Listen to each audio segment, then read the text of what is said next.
I have to say, Trotsky, the communist revolutionary, has got to have one of the most interesting assassination stories in all of history.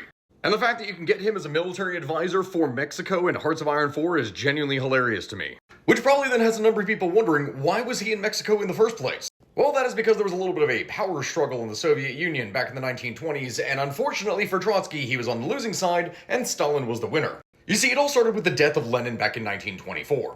In the years that would follow, there were several potential successors, and people genuinely did anticipate that it was going to be Trotsky that was going to be the guy that actually took over. But through a series of strategic alliances, as well as seizing very key positions of power, Stalin was able to oust Trotsky and eventually exile him from the Soviet Union. At first, it was only an internal exile, but eventually Stalin would have Trotsky deported to Turkey.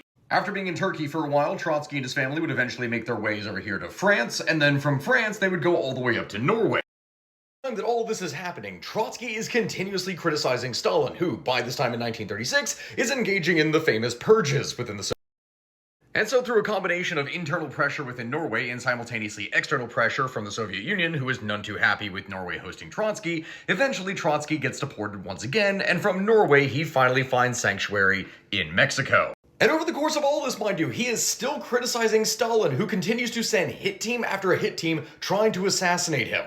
There are multiple failed attempts, but one guy finally gets through and gets Trotsky in the head with an ice axe, which goes into his brain and somehow doesn't kill him immediately. Instead, Trotsky and his bodyguards fight off the attacker, subduing him, and it is only later in hospital that he eventually dies from blood loss. And so yeah, you should definitely go and check out my video on what would have happened if Mexico had actually gone communist for World War II.